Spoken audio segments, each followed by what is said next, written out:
বিয়েটা হচ্ছে এমন একটা সাবজেক্ট আমাদের লাইফে। এই বিয়ের মাধ্যমে কারো জীবন গড়ে, তো বিয়ের মাধ্যমে কারো জীবন ভাঙে। বিয়ের মাধ্যমে একজন বেকার যুবক প্রতিষ্ঠিত হয়ে যায়, আবার এই বিয়ের মাধ্যমে একজন নেককার দিনদার স্ত্রী যে পায় না, তার পুরো জীবনটাই ধ্বংস হয়ে যায়। ঠিক কিনা বলেন যুবক ভাইরা? So I think it is most important chapter in our life. It is the most important decision in our life. আমাদের জীবনের সবচেয়ে গুরুত্বপূর্ণ সিদ্ধান্তের নাম হচ্ছে বিয়ের সিদ্ধান্ত। এখানে যে সঠিক সিদ্ধান্ত নেয় তার পুরো জীবনটা সুখময় হয়ে যায়, আর এখানে যে ভুল করে ফেলে তার পুরো জীবনটাই বরবাদ হয়ে যায়। ঠিক কিনা বলেন? It is most important decision in your life. So before you are going to get married with someone, please try your best to justify that person from your best level of capacity. আপনাকে try করতে হবে যে আমি কাকে বিয়ে করছি, কেন বিয়ে করছি, তার গুণ আছে কিনা, সে দিনদার কিনা, তার আব্বা আম্মা দিনদার কিনা, তার পরিবারটা কেমন, তার বেড়ে ওঠা কেমন, তার বর্তমানটা কেমন। এগুলো দেখে বিয়ে করার দরকার যুবক ভাইরা। বলেন তো সবাই, আছে না নাই? খুব দরকার আছে যুবক ভাইরা। বুঝলে বুঝপাতা, না বুঝলে তেজপাতা। যদি বোঝেন জীবনটা বরকতময় করে দিবে, একজন আওয়াজ দিয়ে বলেন তো তিনি কে? তবে হ্যাঁ, দেখবেন যে কারো বিয়ের পরে তার ওয়াইফ তার সাথে পুরোটা জীবন অনেস্ট হয়ে কাটিয়ে দেয়, মৃত্যু পর্যন্ত। আবার কাউকে দেখবেন যে বিয়ের মাত্র 1 মাস পরেই বউ পালিয়ে যায়, 2 মাস পরেই বউ পালিয়ে যায়। হয় না যুবক ভাইরা? হয় না? হয় না? প্রায় হয়। তো কেন এটা হয়? দেখেন, বিয়ে ভাঙে অনেক কারণে। এই সম্পর্ক না দামি সম্পর্ক, বাট এটা ভাঙে কিছু কিছু কারণ আছে। আমি জাস্ট দুটি বিষয় উল্লেখ করছি। দেখেন, পুরুষ মানুষ যত স্মার্ট হোক, যত হ্যান্ডসাম হোক, আর দেখতে যত সুন্দর হোক না কেন, যত রিচ হোক না কেন, যত বড় বিজনেস ম্যাগনেট হোক না কেন, পুরুষ যদি যত্নশীল না হয়, কেয়ারিং না হয়, লাভিং না হয়, তার লাইফ পার্টনারকে সময় না দেয়, সে যত সুন্দরী হোক না কেন, তার কাছে কখনো কোনো নারী আটকাতে পারে না। ঠিক কিনা বলেন? Man has to be caring and loving. It is most important, really important. আপনি যদি যত্নশীল না হতে পারেন, আপনার বউ আপনার কাছে থাকবে না। আবার দেখবেন অনেকের সংসার ভেঙে যায় জাস্ট ফর ফাস্ট, অতীতের জন্য।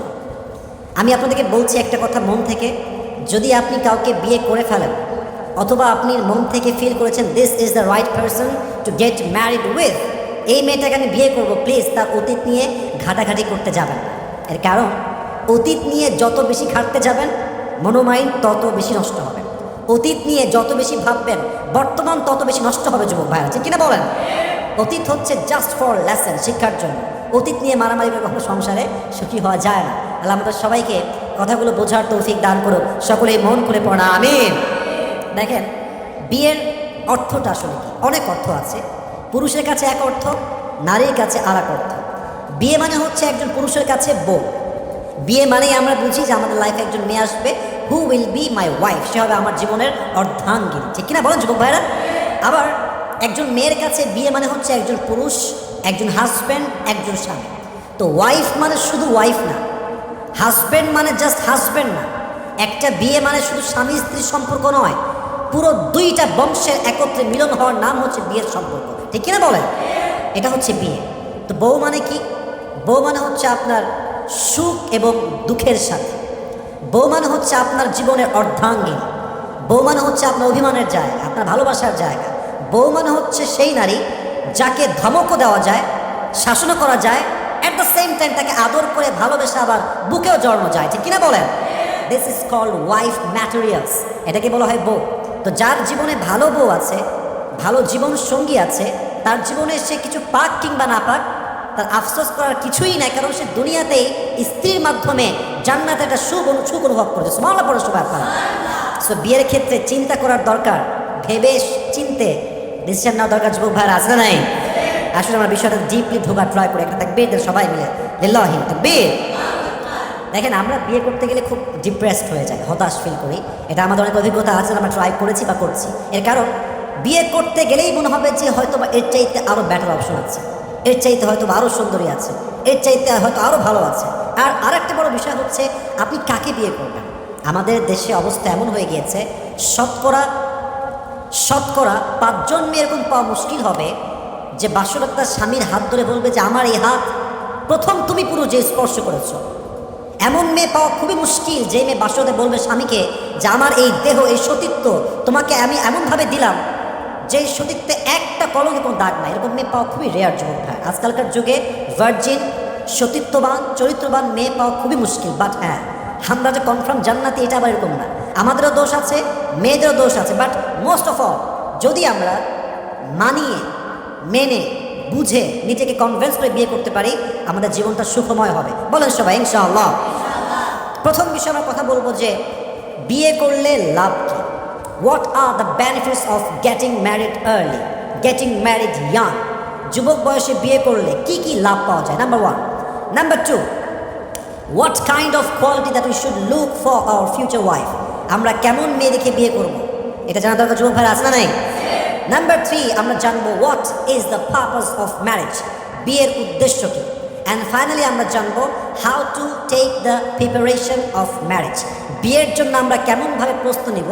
এই চারটি বিষয় আজকে আমরা ইন ডিটেইলস যতটুকু পারা যায় কথা বলবো। সকলে বলেন ইনশাআল্লাহ।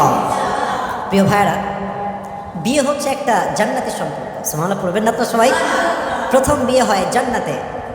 আদম আলাইহিস সালাতু ওয়াস সালামের সাথে হাওয়া আলাইহিস সালামের বিয়ে হয়। এবং হাদিসে আসছে প্রত্যেকটা নবীর চারটা সুন্নাত কমন ছিল। প্রত্যেকটা নবী চারটা সুন্নাত পালন করেছেন। এক, আন-নিকাহ, বিবাহ। দুই, আত-তাআত্তুর, সুগন্ধি ইউজ করা। তিন, আস-সিওয়াক, প্রত্যেকটা নবী মেসওয়াক ইউজ করেছেন। তাহলে এই যে গুরু আমাদের নবীদের চারটা সুন্নাত ছিল, একটা হচ্ছে বিয়ে, আর একটা হচ্ছে মেসওয়াক করা, আর একটি হচ্ছে যেটা আমরা জানলাম সেটা হচ্ছে যে কয়টা বলেছি আমি? তিনটা। এক হচ্ছে বিয়ে, দুই নাম্বার হচ্ছে মেসওয়াক করা, এবং তিন নাম্বার হচ্ছে আত-তাআত্তুর, সুগন্ধি ইউজ করা। চার নাম্বার হচ্ছে লজ্জা। প্রত্যেকটা নবী লজ্জাশীল ছিলেন। সুবহানাল্লাহ পড়বেন না আপনারা সবাই? আসলে আমরা জেনে অল্প বয়সে বিয়ে করার উপকারিতা কী কী আছে হাদিস এবং কোরআনে। এক, যে ব্যক্তি যুবক বয়সে বা আর্লি বিয়ে করে, অল্প বয়সে বিয়ে করে, তার প্রথম লাভ হচ্ছে তার চোখটাকে আল্লাহ তাআলা জেনামুক্ত করে দেয়। সুবহানাল্লাহ পড়বেন না? চোখটা হারাম দিকে আর যায় না। যার বাসাতে চাঁদ আছে তার বাহিরে গিয়ে মোমবাতি দেওয়ার কোনো প্রয়োজন হয় না। কথা ঠিক কিনা বলেন যুবক ভাইরা? আপনার চোখটা অটোমেটিকলি ডাউন হয়ে যাবে। আপনি গায়রে মাহরাম নাই দিকে তাকাবেন না, কারণ আপনার বাসাতে আপনার বউ আছে। দুই নাম্বার, বিয়ের সবচেয়ে বড় উপকার হচ্ছে আপনার লজ্জাস্থানের হেফাজত হয়ে যায়। আপনার প্রাইভেট পার্টটাকে আল্লাহ তাআলা হেফাজত করেন। এটা আমার কথা না, হাদিসের কথা। হাদিসে আসছে মান ইসতাতাআ মিনকুমুল বাআ ফালইয়াতাযাওয়াজ ফাইন্নাহু আগাদ্দু লিলবাসার ওয়া আহসানু লিলফরজ। হাদিসে আসছে নবী করিম সাল্লাল্লাহু আলাইহি ওয়াসাল্লাম বলেছেন, যদি তোমরা তোমাদের চরিত্রকে রক্ষা করতে চাও, তোমাদের লজ্জাস্থানকে হেফাজত করতে চাও, তোমাদের চোখকে হেফাজত করতে চাও, বিয়ে করো। আল্লাহ তোমাদেরকে দুটি পাপ থেকেই হেফাজত করবে। সুবহানাল্লাহ পড়েন সবাই আপনারা? তাহলে এক হচ্ছে চোখের হেফাজত, দুই হচ্ছে লজ্জাস্থানের হেফাজত। তিন নাম্বার, বিয়ে করলে যে উপকার সেটা হচ্ছে ঈমান পরিপূর্ণ হয়ে যাবে। যারা আমরা সিঙ্গেল, আমাদের ঈমান হচ্ছে অর্ধেক। আর যখন আমরা বিয়ে করব, এই বিয়ের মাধ্যমে আমাদের পুরো ঈমানের যে কাতারটা, যে লেভেলটা, এটা পরিপূর্ণতায় পৌঁছে যাবে। সুবহানাল্লাহ পড়বেন না আপনারা?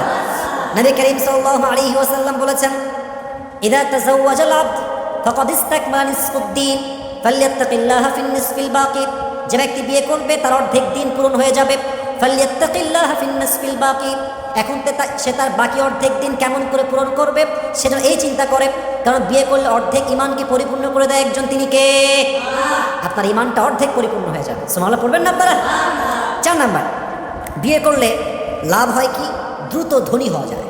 এটা আমার কথা নয়, এটা আল্লাহ তাআলার কথা। You wanna be rich, you wanna be rich, please get married as soon as possible, Allah will make you rich. কোরআনে আল্লাহ তাআলা বলছেন সূরাতুন নূরে, ইয়াকুনু ফুকারা আইয়ুগনিহিমুল্লাহু মিন ফাদলি। যে বান্দা চায় তার অভাব দূর হয়ে যাবে, যেই বান্দা চায় তার অভাব উন্মোচন হয়ে যাবে, যে বান্দা চায় যে আমি ধনী হয়ে যাব, সে খুব দ্রুত বিয়ে করে ফেলে। যে বিয়ে করবে তাকে ধনী বানায় দিবে একজন, তিনি কে? Get married, Allah will make you rich. বিয়ে করেন, আল্লাহ আপনার সমস্ত অভাব দূর করে আপনার রিজিকে বরকত দান করবে। সুবহানাল্লাহ পড়বেন না আপনারা? পাঁচ নাম্বার, বিয়ে করলে যে উপকার হয় সেটা হচ্ছে বান্দার রোগ বালাই দূর হয়, অসুস্থতা দূর হয়ে যায়, বান্দা সুস্থ থাকে বেশি। এটা হচ্ছে আল্লাহ তাআলা বিশেষ একটা নিয়ামত বিবাহিতদের জন্য। সুবহানাল্লাহ পড়েন সবাই আপনারা? ছয় নাম্বার, ইবাদতে মজা পাওয়া যায়। বিয়ে করে ফেললে যুবক বয়সে নামাজে মনটা আরও বেশি বেড়ে যায়, কোরআন তেলাওয়াতে মনটা আরও বেড়ে যায়। আচ্ছা কাজ অর্থাৎ ভালো কাজ, গুড ওয়ার্ক, গুড ডিডস করতে ভালো লাগে, ভালো কাজ করতে মনে শান্তি লাগে, ইবাদতে মজা লাগে। এর কারণ আপনি গুনাহ থেকে বেঁচে গেছেন। যেই বান্দা গুনাহ থেকে বেঁচে যায় তার হৃদয়ে একটা আত্মকেন্দ্রিক শান্তি দান করে একজন, তিনি কে? ইবাদতে শান্তি পাওয়া যায়। এবার আসুন আমরা জানি 7 নাম্বার লাভ কি। 7 নাম্বার লাভ হচ্ছে যে ব্যক্তি যুবক বয়সে বিয়ে করে সে ব্যক্তি আল্লাহর নিকটবর্তী হয়ে যায়, কারণ সে গুনাহ থেকে বেঁচে গেছে। আর জীবনে যার যত গুনাহ কম সে তত বেশি আল্লাহর কাছে নিকটবর্তী বান্দা হয়ে যায়। সুবহানাল্লাহ পড়ে সবাই। এবার আসলে 8 নাম্বার, যে ব্যক্তি যুবক বয়সে বিয়ে করে তাকে আল্লাহ তাআলা একটা মানসিক তৃপ্তি দান করে। মানসিক তৃপ্তি কেমন? আপনি খুব বেশি ক্রেজি হবেন, স্থির হবেন, ভালো থাকবেন। এটা গড গিফটেড নিয়ামত। এটা আল্লাহ আপনাকে দিবেন মানসিক তৃপ্তি। আপনি পাগলের মতো ছুটবেন না, কারণ আপনার মোটামুটি মাশাআল্লাহ থাকার মতো ঘর আছে, ভালোবাসার মতো বউ আছে, বাচ্চা আছে, এনাফ। और क्या चाहिए जिंदगी में मेरे दोस्त? যা আছে আলহামদুলিল্লাহ, এর মাধ্যমে আল্লাহ তাআলা আপনার জীবনে একটা মানসিক তৃপ্তি দান করবে। সুবহানাল্লাহ পড়ে সবাই। 9 নাম্বার, সেটা হচ্ছে বিয়ের মাধ্যমে আল্লাহ তাআলা মানুষের রাগ, ক্রোধ, মেজাজকে ঠান্ডা করে দেয়। কারণ কি? সে ম্যাচিউর হয়ে যায়। দেখবেন একজন মানুষ বিয়ের আগে আনম্যাচিউর, কথা কয় ঢং নাই, চলাফেরার ঢং নাই, কোনো কিছুই ঠিকঠাক নাই। বাট দেখবেন বিয়ের পরে ভদ্র হয়ে গেছে, আগের মতো চিল্লায় না, আগের মতো রিয়াকশন করে না, আগের মতো ওভার রিয়াক্ট করে না, মেজাজটা ঠান্ডা হয়ে যায়। কারণ কি? বিয়ের মাধ্যমে আল্লাহ তার মেজাজকে ঠান্ডা করে দিয়েছে। সুবহানাল্লাহ পড়ে সবাই। সর্বশেষ এবং এটা সবচেয়ে বড় benefit for all the youngsters, for all the young people, এটা হচ্ছে বিয়ের মাধ্যমে আপনার যৌবনের ক্ষুধা নিবারণ হয়। এটা বড় দামি জিনিস আসলে। দেখেন, আমি প্রায় বলি কিছু জিনিস মানুষের চরিত্রকে নষ্ট করে দেয়। এক, অভাব মানুষকে চোর বানিয়ে দেয়, অভাব মানুষকে ডাকাত বানিয়ে দেয়, অভাব মানুষের চরিত্র নষ্ট করে দেয়। পাশাপাশি আরেকটি বিষয় যেটা মানুষের চরিত্র নষ্ট, সেটা হচ্ছে এই যৌবনের জ্বালা, যৌবনের কষ্ট, যৌবনের যে পেইন, এটাও মানুষের চরিত্র নষ্ট করে যুবক ভাইরা। ঠিক কিনা বলেন আপনারা সবাই? এজন্য যৌবনের ক্ষোধ যখন আমাদের নিবারণ হয়ে যায়, আমাদের চরিত্রটা অটোমেটিকলি ভালো হয়ে যায়। এজন্য আমরা ট্রাই করবো অ্যাজ সুন অ্যাজ পসিবল ভালো মেয়ে পেয়ে গেলে, দিনদার মেয়ে পেয়ে গেলে কোনো ডানবাম হবে না, সোজা আমরা বিয়ে করবো। রাজি আছেন তো ইনশাআল্লাহ? তাহলে 1 নম্বর আমরা জানলাম what are the benefits of getting married early. অল্প বয়সে বিয়ে করলে কী লাভ হয়। নাম্বার 1, সবাই আমার দিকে তাকান, কোনো সমস্যা হয়নি। 1 নম্বর ছিল কি? অল্প বয়সে বিয়ে করলে কী লাভ হয়, নাম্বার 1। নাম্বার 2 আমরা বলবো, তবে সেটার জন্য আমাদের তাকবীর দেওয়া লাগবে। তাকবীর শেষ হবে, আমরা আবার ট্রাই করবো ইনশাআল্লাহ। সকলেই তাকবীর দেন একবার, লিল্লাহি তাকবীর, মাশাআল্লাহ। আবার একবার তাকবীর দেন, লিল্লাহি তাকবীর, লাস্ট তাকবীর, লিল্লাহি তাকবীর। 2 নম্বর বিষয় ছিল যে আমরা আসলে আমাদের জীবনে কেমন লাইফ পার্টনার চাইবো আল্লাহর কাছে, আমরা কেমন মেয়ে দেখে বিয়ে করবো, এটা হচ্ছে আমাদের 2 নম্বর সাবজেক্ট। মাথায় রাখবেন, আমাদের জীবনে লাইফ পার্টনার যদি ঠিকঠাক আসে, আমাদের জীবন ঠিকঠাক চলবে। যদি আমাদের জীবন লাইফ পার্টনার বেঠিক হয়ে যায়, আমাদের জীবন ঠিকঠাক না, টিকটক হয়ে যাবে। ঠিক কিনা বলেন যুবক ভাই? আমরা চাই একজন ভালো জীবন সঙ্গী, আমরা চাই ভালো একজন লাইফ পার্টনার। ঠিকঠাক আর টিকটক পার্থক্য আছে। ঠিকঠাক মানে মানসিক শান্তি, আর টিকটক মানে অস্থির জীবন, ফালতু কোনো মিনিংলেস জীবন, মানে এই জীবনে কোনো মানে নেই। এই জন্য লাইফ পার্টনার চুজ করার ক্ষেত্রে আমাদের সাবধান হওয়ার দরকার। যুবক ভাইরা আছে না নাই? হাদিসে আসছে 4টা বেসিক গুণ লাগবে একজন মেয়ের মাঝে টু গেটিং ম্যারিড, বিয়ের জন্য। 1, লিমা আলিহা, তুমি তাকে দেখবা তার সম্পদ কতটুকু আছে। 4টা গুণ আল্লাহ নবী বলেছেন, বাট একটা গুণ মাস্ট, মোস্ট ইম্পর্টেন্ট। আমি জাস্ট সিরিয়াল বাই সিরিয়াল বলছি। 1 হচ্ছে লিমা আলিহা, তার সম্পদের জন্য। 2, লিজামা আলিহা, তার সৌন্দর্যের জন্য। 3, ওয়ালি হাসাবিহা, তার বংশগত মর্যাদা, তার শিক্ষা দীক্ষা দেখার দরকার। যুবক ভাইরা আছে না নাই? অ্যান্ড সর্বশেষ দ্বীনের জন্য, এবং এটা হচ্ছে সবচেয়ে দামি বিষয়। ফাযফর বিদাতি দ্বীনি তারিবাত ইয়াদাক। নবীজি বলেছেন, তুমি যদি বিয়ে করে সফল হতে চাও, দ্বীনকে, চরিত্রকে, দ্বীনদারিত্বকে প্রাধান্য দাও, আল্লাহ তোমাকে সফল বানাই ছাড়বে। সুবহানাল্লাহ পড়ার সময়। এজন্য বিয়ের ক্ষেত্রে টাকা পয়সা বেশি জরুরি নয়, ধন সম্পদ বেশি জরুরি নয়, মেয়ের পরিবার যে খুব বেশি বড় হতে হবে তা জরুরি নয়। বিয়ের ক্ষেত্রে সবচেয়ে দামি হচ্ছে চরিত্র এবং মেয়ের দিনদারিত্ব। ঠিক কিনা বলে যুবক ভাইরা? তবে এর বাহিরেও আমাদের পার্সোনাল লাইফে আমরা কিছু বিষয় এক্সপেক্ট করি, এটাও সুন্নাহ এবং এটা চাওয়া জায়েজ। যেমন আমাদের জীবনে আমরা সকলেই এমন একজন লাইফ পার্টনার এই যুগে এসে চাই যার ফেসবুকে বেপর্দা ছবি থাকবে না। আমরা এমন একজন মেয়েকে লাইফ পার্টনার হিসেবে চাই যার জীবনে সে টিকটকে গিয়ে বেহায়ার মতো নাচ গান করবে না। ঠিক কিনা বলেন যুবক ভাই? আমি দেখেছি যে আমরা যখন বলি, এই ভাই আপনার কেমন মেয়ে লাগবে, আপনি কেমন মেয়ে বিয়ে করবেন, সবাই বলে, আরে ভাই আমার সিম্পল মেয়ে হইলেই হয়, কোনো সমস্যা নেই, একটা পাইলেই হবে। না, দিস ইজ রং আনসার। আমাদের উচিত উত্তর এমন দেওয়া যে আমার জীবনে নিশ্চিত দিনদার, চরিত্রবান এবং কোনো সাধারণ নারী নয়, একজন অসাধারণ চরিত্রবান নারীকে আমরা বউ হিসেবে চাই। ঠিক কিনা বলেন যুবক ভাই? চরিত্র লাগবে যুবক ভাই, ওয়াফাদার হতে হবে, কৃতজ্ঞ হতে হবে, শকর গুজার হতে হবে। বউ যদি কৃতজ্ঞ না হয়, খেলা যে কি এটা সেই বোঝে যে বিয়ে করছে এমন অকৃতজ্ঞ মেয়েকে, ঠিক কিনা বলেন যুবক ভাইরা আপনারা? তো বিয়ের ক্ষেত্রে আমাদের চাহিদা হচ্ছে আমাদের বউকে অবশ্যই পর্দা মেনটেন করতে হবে। পাশাপাশি আমরা সকলেই এমন একজন লাইফ পার্টনার চাই যে তার রাগ অভিমান সমস্ত কিছু আমার উপরে ছাড়বে। সে রাগ আমাকে দেখায়, সে অভিমান আমাকে দেখায়, বাট আমার উপরে রাগ করে আরেক পুরুষের কথা বলবে, প্রেম করবে, ডেটিং করবে, এটার নাম ভালোবাসা নয়, এটার নাম বেহায়াপনা, ঠিক কিনা বলেন? আমার উপরে রাগ, আপনি আমাকে বলেন, অভিমান দেখান, সমস্যা নাই, বাট আমার কথা হচ্ছে আমার লাইফ পার্টনার আমাকেই রাগ দেখাবে, বাট আমার উপরে রাগ করে সে আড়াই যায় পরকিয়া করতে পারবে না, ঠিক কিনা যুবক ভাই আপনারা বলেন? তাহলে বিয়ের ক্ষেত্রে এগুলো চাহিদা আমাদের রাখতে হবে, আল্লাহর কাছে দোয়া করতে হবে, রাজি আছেন তো ইনশাআল্লাহ? এবং আমরা সকলেই চাই যে আমাদের লাইফে এমন একজন আমাদের জীবনসঙ্গী আসুক যে মানুষটা আমাদের সবচাইতে খারাপ সময় শক্ত করে হাতটা ধরবে আর বলবে তোমার হতাশ হওয়ার কোনো কারণ নেই, তোমার জীবনে কিছু থাক কিংবা না থাক, তুমি যদি জিরো হয়ে যাও, শূন্য হয়ে যাও, সবাই তোমাকে ছাড়লেও আমি তোমার হাত ছাড়বো না, ঠিক কিনা বলেন? এরকম জীবনসঙ্গী পেয়ে গেলে আমাদের জীবনে আর কিছু লাগে না যুবক ভাইয়া। আলী রাদিয়াল্লাহু তাআলা আনহু যখন ফাতেমাকে বিয়ে করেছিলেন, উনি একটা বাক্য বলেছিলেন, আমার এটা আমি উর্দুতে পড়েছিলাম, জাস্ট কোট করছি। উনি বললেন ফাতেমাকে দেখে, চোখে চোখ রেখে, अगर तुम मुझे मिल गए तो फिर क्या पाओ, और अगर तुम मुझसे खो गए तो फिर मुझे क्या खो। এর অর্থ হচ্ছে আমি তোমাকে পেয়েছি মানে আমি আমার জীবনে সব কিছু পেয়ে গেছি, আর আমি তোমাকে হারিয়েছি মানে আমার জীবনে হারাবার মতো আর কিছুই নাই, ঠিক কিনা বলেন যুবক ভাইরা আপনারা? তো এরকম মানুষ লাগবে যাকে পাওয়ার পরে হারাবার আর কিছু থাকবে না। এরকম মানুষ আমাদের সবাইকেই দান করুক, আমরা সকলেই মন খুলে পড়ে আমিন। এবং যারা আমরা 5 ওয়াক্ত নামাজ কালাম পড়ি, মাসা দাঁড়িয়ে আছে, আমাদের টুপি আছে, কিছুটা দিন ফলো করি, আমরা চাই যে কোনো মেয়ে আমাদেরকে বিয়ে করবে জাস্ট এই জন্য যেন সে দিনকে ফলো করতে পারে। আমার কথা কি বোঝা যায়? যায়। মানে আমাকে বিয়ে করবে এই জন্য না যে আমি দেখতে সুন্দর, আমাকে বিয়ে করবে এই জন্য না যে আমি দেখতে অনেক লম্বা, আমাকে দেখে বিয়ে করবে না এই জন্য যে আমার চেহারা দেখতে খুবই সুন্দর, না। রিজন হবে সবচেয়ে বড় এইটা যে একজন মেয়ে ভাববে যে আমি যদি এই ছেলেকে বিয়ে করে পর্দা করতে পারবো, যদি আমি এই ছেলেকে বিয়ে করতে পারি 5 ওয়াক্ত নামাজ ঠিকঠাক করতে পারবো, যদি আমার সঙ্গে ছেলে বিয়ে হলে আমার দিনটা ঠিক থাকবে, এরকম মেয়ে থাকলে আমরা অবশ্যই গুরুত্ব দিব যুবক ভাইরা, ঠিক কিনা বলেন আপনারা সবাই? আল্লাহ আমাদের সবাইকে কথাগুলো বোঝার তৌফিক দান করুন, সকলে পড়া আমিন। And most of all last point I would like to mention, and that is আমরা আমাদের জীবনে সবসময় এমন একজন লাইফ পার্টনার চাই যার চেহারা পুরোটা মায়া দিয়ে ভরা, যার চেহারাই হবে আমাদের সমস্ত ক্লান্তি দূরের কারণ, যাকে দেখলে, যার স্পর্শে গেলে, যার কাছে গেলে আমাদের সমস্ত ক্লান্তি দূর হয়ে যাবে। এরকম ক্লান্তি দূর হওয়ার মতো মানুষ তো আমাদের জীবনে আমরা চাই, ঠিক কিনা বলেন? তাহলে আমাদের সবাইকে এমন উত্তম জীবন সঙ্গী দান করো, সকলেই মন খুলে পড়া আমিন। তবে বিয়ের ক্ষেত্রে সবচেয়ে গুরুত্বপূর্ণ হচ্ছে টাকা নয়, বাড়ি নয়, গাড়ি নয়, সৌন্দর্য নয়, শিক্ষা নয়, বিয়ের ক্ষেত্রে সবচাইতে দামি হচ্ছে দিনদার হওয়া, চরিত্রবান হওয়া। এটা আপনারা সবাই, আমরা সবাই দেখবো তো ইনশাআল্লাহ। আল্লাহ আমাদেরকে তৌফিক দান করুন, সকলে মন খুলে পড়া আমিন। আমাদের 2টা চ্যাপ্টার অলরেডি শেষ, আসলে আমরা 3 নম্বরে যাই। আমি ট্রাই করছি আমার সবরের সর্বোচ্চটুকু দিয়ে ট্রাই করার জন্য, এবং কেমনে করছি আপনারা ভালো করে বুঝতে পারছেন আশা করি। সবাই তাকবীর দেন, তাকবীর শেষ হলে আমরা 3 নম্বর বিষয়ে এন্ট্রি নিব, বলেন ইনশাআল্লাহ।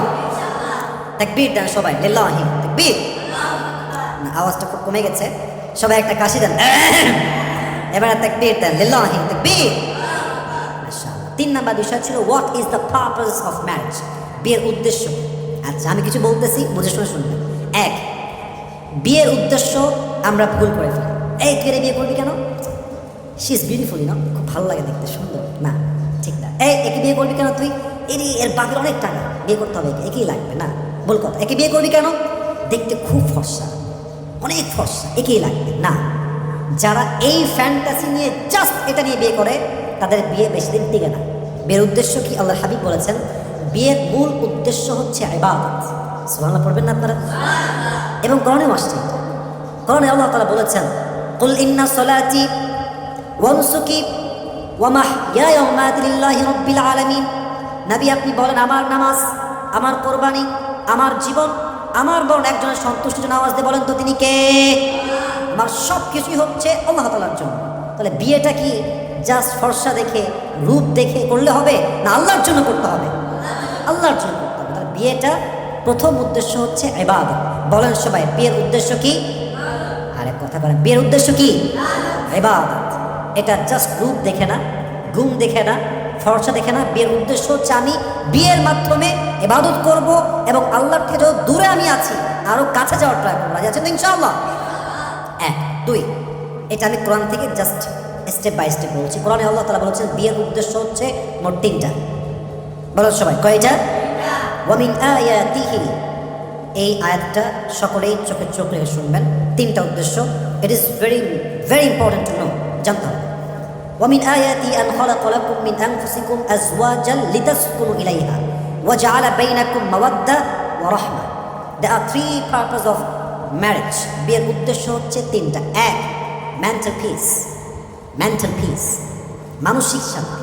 আমি আমার কোনো একটা ওয়াজে বলেছিলাম কোনো মেয়েকে দেখে মানসিক শান্তি পাইলে এনাফ, যথেষ্ট। বলেছিলাম কোন ক্ষেত্রে? আফটার গেটিং ম্যারিড, বিয়ের পর। এখন এটাকে মানুষ ভাইরাল করেছে কোন দিকে? গার্লফ্রেন্ডের প্রতি। আমি তো আয়াত দিয়ে দলিল দিয়ে বুঝিয়েছিলাম যে বিয়ের মূল উদ্দেশ্য হচ্ছে আপনার মানসিক শান্তি আপনি পাচ্ছেন কিনা। কারণ কোরআন বলছে বিয়ের প্রথম উদ্দেশ্য হচ্ছে মানসিক তৃপ্তি পাওয়া, মানসিক শান্তি পাওয়া। যখন আপনি আপনার জীবন সঙ্গীর মাঝে মানসিক শান্তি খুঁজে পাবেন তখন তার কোনো দোষ, তার ত্রুটি, কোনো কিছুই কোনো ভুল মনে হবে না, কারণ আপনি তাকে দেখে মানসিক শান্তি খুঁজে পান। ঠিক কিনা বলুন যুবক ভাইরা আপনারা? বিয়ের প্রথম উদ্দেশ্য হচ্ছে মানসিক শান্তি। যদি আপনি আপনার বউকে দেখে মানসিক শান্তি খুঁজে পান, লিখে রাখেন আপনার দ্বারা পরকীয়া পসিবল না, আপনার দ্বারা পরনারীতে আসক্ত হওয়া সম্ভব না। যত পুরুষ, ট্রাস্ট মি, বিলিভ মি, যত পুরুষ বউকে রেখে অন্য 10 জায়গায় পরকীয়া করে, এর প্রধান এবং সবচাইতে বড় কারণ হচ্ছে সে তার বইয়ের দিকে তাকিয়ে ওই যে ডিজায়ার্ড ফিলিংস, কাঙ্ক্ষিত অনুভূতি, মানসিক শান্তি এটা পায় না। বাস বউকে রেখে আরো 10 ঘাটে গেছে পানি খাইছে। কিনা বলেন যুবক ভাই? মানসিক শান্তি পাওয়া লাগবে। এক, দুই, বিয়ের উদ্দেশ্য হচ্ছে ওয়াজআলা বাইনাকুম মাওয়াদ্দা, ভালোবাসা। একে অপরের প্রতি ভালোবাসা থাকতে হবে। ভালোবাসা নাই মানে সম্পর্ক টিকবে না। যেখানে ভালোবাসা আছে সম্পর্কে যত ঝগড়া হোক, যত রাগারাগি হোক, এটা টিকে যায়। আর যেখানে ভালোবাসা নাই ওখানে চায়ের জায়গায় কফি আসলে সম্পর্ক ভেঙে যায়। ঠিক কিনা বলেন? লাভ ইজ মোস্ট ইম্পর্টেন্ট, ভালোবাসা জরুরি। তার 2 নম্বর উদ্দেশ্য হচ্ছে ভালোবাসা। এটা বলেছে কে? বলেন সবাই, বলেছে কে? আল্লাহ তাআলা আয়াত। এটা 3 নম্বর, ওয়া রাহমা। এটা একটু বুঝতে হলে ব্রেন দিয়ে না, হৃদয় দিয়ে বুঝতে হবে, অনুভব করতে হবে। ওয়া রাহমা, রহমত মানে হচ্ছে দয়া উদ্দেশ্য। বলেন সবাই, রহমত দ্বারা কি উদ্দেশ্য? দয়া। আচ্ছা, মনে করেন আমার বয়স 26 ইয়ার্স অথবা 27 ইয়ার্স ওল্ড, 27 বছর। আমার বয়স যখন 60 বছরে যায়, আচ্ছা 60 না, মানে 70 বছরে, আর আমার ওয়াইফের বয়স মনে করেন 65 বছর, 5 বছর গ্যাপ দিলাম। একজন 65 বছর নারীর মাঝে কিন্তু কোনো ফিজিক্যাল অ্যাট্রাকশন থাকে না, শারীরিক যে চাহিদাটা, এটা কি থাকে যুবক ভাই? বলেন বলেন বলেন, থাকে না। তখন ঠিকই কেন? নানা নানিকে ভালোবাসে কেন? দাদা দাদিকে ভালোবাসে কেন? কারণ ওই যে দীর্ঘ লম্বা সময়ের ভালোবাসা, এর দ্বারা মনে একটা দয়া তৈরি হয়, মায়া তৈরি হয়, রহমত তৈরি হয়, এবং এই দয়ার দ্বারা মৃত্যুর শেষ নিঃশ্বাস পর্যন্ত স্বামী তার স্ত্রীর সঙ্গে থেকে যায়। ঠিক কিনা বলেন? দয়া লাগে। আল্লাহ আমাদের সবাইকে এই উদ্দেশ্যগুলো অর্জন করার তৌফিক দান করুক। সকলেই মন করে পড়া আমিন। বিয়ের 5 নম্বর উদ্দেশ্য হচ্ছে বংশ বিস্তার। আমরা আসছি কই থেকে? বাবার থেকে, মায়ের থেকে। আব্বা আম্মা না হইলে আমরা হতাম না, নানা না হইলে আমার মা হইত না, দাদি না থাকলে আমার বাপ হতো। বংশ বিস্তার উদ্দেশ্য। তা এক যুবক আসছে এক পীর সাহেবের কাছে, হুজুরের কাছে, যে হুজুর দোয়া করবেন আমার জন্য বাচ্চা হয়। তো দোয়া করেছে, চলে গেছে। দ্বিতীয় বছর আবার আসছে, হুজুরের দোয়া করে আমার জন্য বাচ্চা হয়। হুজুর দোয়া করেছে যে বাচ্চা হবে, যাও। তৃতীয় বছর আবার আসছে, হুজুর আমার জন্য দোয়া করে বাচ্চা হয়। হুজুর কয়ে যে কি রে, এত বছর দোয়া করে তাও বাচ্চা হয় না? বাবা তুমি কি বিয়ে করছো? না, আমি বিয়ে করিনি। তো বিয়ে না করলে বাচ্চা আসবে কেন? বিয়ের উদ্দেশ্য হচ্ছে বংশ বিস্তার। বংশ বিস্তার করতে চাইলে বিয়ের দরকার। যুবক ভাইরা আছে না নাই? আল্লাহ তাআলা আমাদের সবাইকে কথাগুলো বোঝার তৌফিক দান করুন। সকলেই পড়া আমিন। বিয়ের সর্বস্ব উদ্দেশ্য হচ্ছে, আল্লাহ বলছেন, চরিত্র রক্ষা করা। হুন্না লিবাসুল লাকুম ওয়া আনতুম লিবাসুল লাহুম। Your wife is just like dress for you, your husband is just like dress for you. तुम्हारा बीवी तुम्हारे लिए लिबास है और तुम्हारा हस्बैंड तुम्हारे लिए लिबास है। लिबास যেমন পুরো দেহের প্রত্যেকটা অঙ্গ প্রত্যঙ্গ ঢাকে, exactly to the same way একজন মেয়ে তার স্বামীর পুরো চরিত্রকে কাপড় দিয়ে ঢেকে রাখে। ঠিক কিনা বলেন যুবক ভাইরা? কাপড় হচ্ছে আমার স্ত্রী। পোশাক যেমন আমার লজ্জাস্থান থাকে, আমার বউ তেমনভাবে আমার চরিত্রকে রক্ষা করে। আমি আমার বউয়ের চরিত্রকে রক্ষা করি। আমাদের সবাইকে চরিত্র রক্ষা করে বিয়ের পর তৌফিক দান করে। সকলে পড়া আমিন। সর্বশেষ ছিল how can we take the preparation, প্রস্তুতি কেমন করে নেব। শেষ কথা, সর্বশেষ সাবজেক্ট বা টপিক, সকলে একটা তাকবীর দেন, লিল্লাহি তাকবীর। বিয়ের প্রস্তুতি কেমন হতে পারে? প্রথম বুঝবেন বিয়ের জন্য মেন্টালি, ফিজিক্যালি অ্যান্ড ফাইন্যান্সিয়ালি 3 দিক থেকে আপনাকে ঠিক থাকতে হবে। মানসিক, আর্থিক, শারীরিক সব দিক থেকে আপনাকে রেডি হতে হবে। মানসিক কেমনে? বিয়ে করছি এটা প্রেম না, বিয়ে করছি এটা গার্লফ্রেন্ড না। বিয়ে করছি মানে আমি একজন মানুষের পুরো জীবনের দায়িত্ব নিচ্ছি। তাকে আমার চালাইতে হবে, তাকে আমার খাওয়াইতে হবে, তাকে আমার পড়াইতে হবে, তাকে আমার ভালো রাখতে হবে মানসিকভাবে। প্রস্তুতি যে আমি বিয়ে করছি মানে দায়িত্ব আমি আমার কাঁধে নিচ্ছি, প্রস্তুতি নেন মানসিকভাবে। 2 আর্থিক। আর্থিক কেমনে? বিয়ে করছেন মানে মোহর দেওয়া লাগবে। মোহরের হক ইসলামে আছে না নাই? তোমরা সন্তুষ্ট চিত্তে মোহর দাও। যেই মেয়ের যেমনটা প্রাপ্য, যতটুকু প্রাপ্য দেওয়ার দরকার যুবক ভাইরা আছে না নাই? দিতে হবে, অবশ্যই দিতে হবে। আপনি কি জমাইছেন টাকাটা? হিসাব করেন। আর্থিক প্রস্তুতি লাগবে। আল্লাহ আমাদের সবাইকে আর্থিকভাবে প্রস্তুতি নেওয়ার তৌফিক দান করুক। সকলে মন খুলে পড়া আমিন।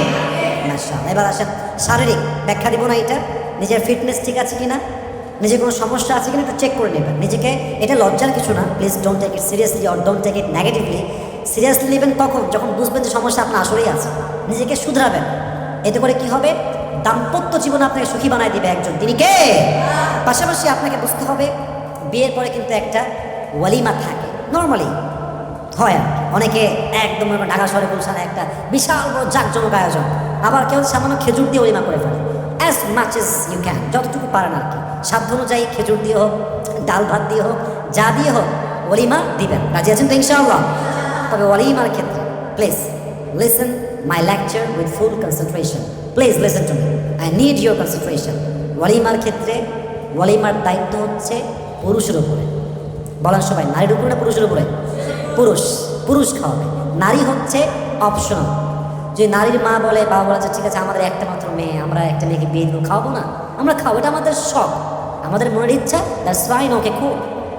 বাট বরযাত্রী নিয়ে আসবেন বরযাত্রীর নাম করে, এটা ইসলাম কখনো সমর্থন দেয় না। ঠিক কিনা বলেন যুবক ভাইরা? আপনারা ইসলাম এটাকে সাপোর্ট করে। অতএব বোঝা গেল বিয়ের ক্ষেত্রে ওলিমা খাওয়াবে মেয়ে পক্ষ না পুরুষ পক্ষ? পুরুষ পক্ষ। মেয়ের বাড়িতে 300 জন নিয়ে, 400 জন নিয়ে, মাইক্রো নিয়ে, বাস নিয়ে, অটো নিয়ে, রিক্সা নিয়েও যায়। বাপরে কি শখ খাওয়া! মেয়ের বাপের খাইলে ওর যে কি ভাল লাগে বেলা যায়, ঠিক না? আবার অনেকে এরকম করে যে আমাদের লোক আসবে 200, মানে বলে 200 লোক আসবে, আসার সময় 400 লোক নিয়ে আসে। এদিকে মেয়ের বাপ রান্না করছে 250 লোকের, আরো 50টা বাড়ায়, আরো 150 জন আসছে। এই নিয়ে কি হয়? বস্তু পায়নি হবে কেন? বরকে মারে, বরকে মারে, বউকে উল্টাপাল্টা করে। এটা একদম আউট অফ ইসলামের কালচার, এটা ইসলামের বাহিরের কালচার। অতএব আমরা ট্রাই করবো ওলিমা আমরা দিব as much age we can provide, যতটুকু পারা যায় আমরা দিব, এবং ট্রাই করবো যত সহজে করা যায় বিয়েটা করার জন্য। আছে ইনশাআল্লাহ? আল্লাহ আমাদের সবাইকে পরিপূর্ণ প্রস্তুতি নিয়ে বিয়ের মতো একটি হালাল কাজ, পবিত্র কাজ, পবিত্র বন্ধনে যাওয়ার তৌফিক দান করুক। আমরা সকলেই মন খুলে পড়ি আমিন। আল্লাহ আমাদের সকলকেই দিনদার, নেককার, চরিত্রবান স্ত্রী দান করুক। সকলেই মন খুলে পড়ি আমিন। এবং আমাদের সবাইকে আর্থিকভাবে, শারীরিকভাবে, মানসিকভাবে প্রত্যেকটা দিক থেকে আল্লাহ আমাদের সবাইকে পরিপূর্ণরূপে প্রস্তুতি নেওয়ার তৌফিক দান করুক। আমরা সকলেই মন খুলে পড়ছি আমিন। ওয়া আখির দাওয়ানা আনিল হামদুলিল্লাহ।